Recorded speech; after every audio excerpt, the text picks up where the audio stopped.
Hello student, स्वागत है आप सभी का हमारे यूट्यूब चैनल की एक और नई वीडियो में।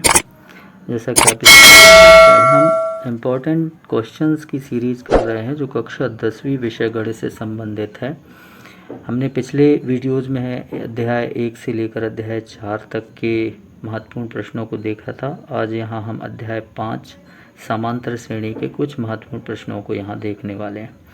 यहाँ पर हमने पूरे चैप्टर को कवर किया है और आंसर के साथ यहाँ आपको हम दिखाने वाले हैं। तो चलिए हम वीडियो में आगे बढ़ते हैं। आगे बढ़ने से पहले यदि आपने हमारा चैनल सब्सक्राइब नहीं किया है तो उसे सब्सक्राइब ज़रूर करें। चलिए हम आगे बढ़ते हैं और कुछ बहुविकल्पीय प्रश्नों को यहाँ देखते हैं। जो प्रश्न ज़्यादातर खालिस्तान, बहुविकल्पी या सत्य सत्य में पूछे जाते हैं, तो यहाँ पर उनके महत्वपूर्ण बिंदुओं को हम देख रहे हैं। पहला है, प्रथम n प्राकृत संख्याओं का योग होता है, तो इसका उत्तर है n ब्रैकेट में n-1 सभी के बटे 2। ये n संख्याओं का योग होगा। प्रश्न क्रमांक 2, समांतर श्रेणी में किसी भी दो संख्याओं के बीच सार्वंतर हमेशा समान होता है। सार्वंतर इन्हीं भी दो पदों के बीच हम निकालने वाला जो अंतर है वो सभी पदों में हमें समान प्राप्त होता है। प्रश्न क्रमांक 3, किसी समांतर श्रेणी का nवां पद, तो nवें पद का जो सूत्र है वो होता है a धन ब्रैकेट में n-1 इंटू d। किसी समांतर श्रेणी का अंतिम पद, तो अंतिम पद के लिए भी हम इसी सूत्र का उपयोग करेंगे, a धन ब्रैकेट में n-1 इंटू d।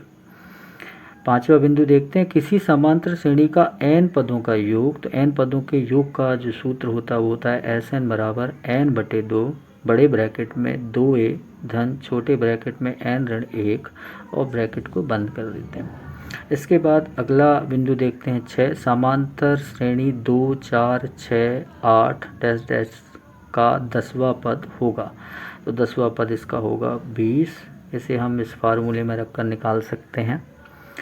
समांतर श्रेणी अगला जो बिंदु है वो है -10, -6, -2, 2 डैश डैश डैश का सार्वांतर है, तो इसका सार्वांतर धनात्मक 4 हमें प्राप्त होगा। दूसरे पद से पहले पद को हम घटाएंगे तो 4 हमें मिलेगा। बिंदु 8, यदि ए बी सी समांतर श्रेणी में हैं तब बी को ए और सी का समांतर माध्य कहते हैं। बिंदु 9, n पदों वाली समांतर श्रेणी का प्रथम पद a तथा अंतिम पद l हो तो श्रेणी का योगफल होगा, तो इसका उत्तर है n/2 ब्रैकेट में a धन l। अगला बिंदु देखते हैं 10वां, a और b का समांतर माध्य, तो a और b को जोड़कर 2 का भाग हम इसमें देते हैं। अगला देखते हैं 11वां बिंदु, करनी 2 धन 1 और करनी 2 ऋण 1 का समांतर माध्य, तो इसका समांतर माध्य जोड़कर 2 का भाग देने पर हमें मिलता है करनी 2। 12वां बिंदु देखते हैं, समांतर श्रेणी का सार्वांतर धनात्मक, ऋणात्मक या शून्य हो सकता है, तो ऋणात्मक भी हो सकता है, धनात्मक भी हो सकता है और शून्य भी हो सकता है। धन्यवाद।